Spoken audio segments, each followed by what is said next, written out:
ওরে বাবা, দুই নৌকায় পা দিলে যা হয়। বেশি তেল মারতে গিয়ে আজ নিজেই পিছল খেয়ে পড়লাম।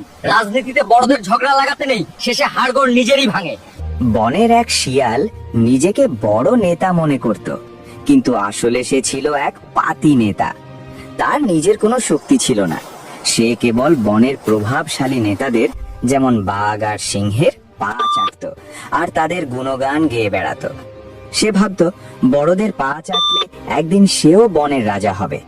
একদিন শিয়াল খবর পেল বাঘ মামা এক হরিণ শিকার করেছে। শিয়াল ভাবল এটাই সুযোগ বাঘের পা চেটে কিছু ভাগ পাওয়ার। সে বাঘের সামনে গিয়ে গদগদ হয়ে বলল, মামা, আপনার মতো বীর আর এই বনে কেউ নেই। আপনার নখের এক আঘাতেই তো বনের শত্রু শেষ। বাঘ তার তোষামদি শুনে খুশি হয়ে তাকে হরিণের অল্প কিছু অবশিষ্টাংশ খেতে দিল। কিন্তু শিয়ালের লোভ বেড়ে গেল। সে এবার বনের সিংহ রাজাকে গিয়ে বলল, মহারাজ, বাঘ কিন্তু আপনার চেয়ে নিজেকে বড় ভাবছে।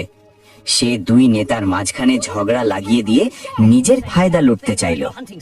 কিন্তু শিয়ালের এই পা চাটা স্বভাব আর মিথ্যে কথা বেশি দিন চাপা থাকলো না। বাঘ আর সিংহ যখন মুখোমুখি হলো, তারা বুঝতে পারল এই পাতি নেতা শিয়াল তাদের মধ্যে বিভেদ সৃষ্টি করছে। শেষ পরিণতিতে ক্ষুব্ধ বাঘ আর সিংহ একযোগে শিয়ালকে তাড়া করলো। শিয়াল ল্যাজ গুটিয়ে দৌড়ে এক কাঁটা ঝোপে গিয়ে পড়ল।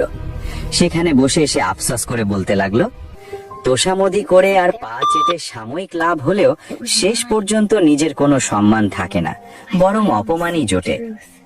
গল্পের শিক্ষা: পরের তোষামদি বা পা চাটা রাজনীতি করে বড় হওয়া যায় না।